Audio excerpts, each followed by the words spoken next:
Hello दोस्तों। आज मैं आपको बाबा साहब द्वारा रचित की पुस्तक बुद्ध और उनका धम्म के बारे में बताना चाहूँगी।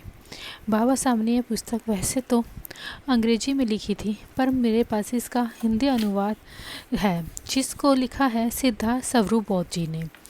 यह बेहतरीन किताब है, आप सबको ये किताब ज़रूर पढ़नी चाहिए। अगर सही से बौद्ध धर्म को समझना है तो आप ये किताब ज़रूर पढ़िए।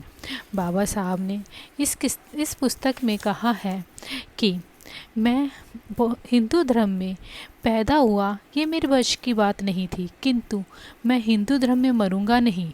और 14 अक्टूबर 1956 को नागपुर के पवित्र दीक्षा भूमि पर बहुजन समाज की लगभग 6000 जातियों के 14 लाख अनुयायियों के साथ विश्व के इतिहास के महानतम धम्म दीक्षा समारोह में बाबा साहेब ने विश्व के सर्वश्रेष्ठ धम्म बौद्ध धम्म की दीक्षा स्वयं ग्रहण कर अपने अनुयायियों को दीक्षा दी। बाबा साहब की इच्छा थी कि बौद्ध और उनका धम्म ग्रंथ सितंबर 1956 तक प्रकाशित हो जाए, जिससे 14 अक्टूबर 1956 को धम्म दीक्षा के ऐतिहासिक अवसर पर लाखों लोगों को धम्म ग्रंथ वितरित किया जा सके, किंतु ऐसा ना हो सका। अंग्रेजी ग्रंथ नवंबर 1957 में एवं हिंदी अनुवाद 1961 में प्रकाशित हो सका।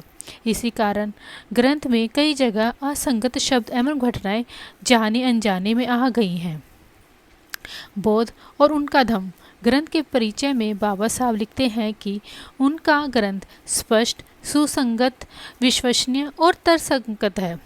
इसी भावना को दृष्टिगत रखते हुए असंगत शब्द एवं घटनाओं को तर्कसंगत व विश्वसनीय रूप दिया गया है। बाबा साहेब इसी धर्म ग्रंथ में लिखते हैं कि बौद्ध एक बुद्धिवादी और तर्कशील व्यक्ति के सिवाय और कुछ नहीं थे। बुद्ध एक बुद्धिवादी और तर्कशील व्यक्ति के सिवाय कुछ नहीं थे।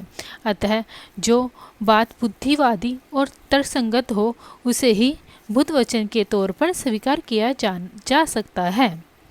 बाबा साहिब जैसे महान व्यक्ति के द्वारा कहे गए हर शब्द ही अनमोल है। उनकी बातों में ये बातें इतनी तर्कसंगत होती थी कि उस पर किसी तरह का कोई प्रमाण मांगने की जरूरत ही नहीं बनती थी। बाबा साहिब आप महान हो। जय भीम।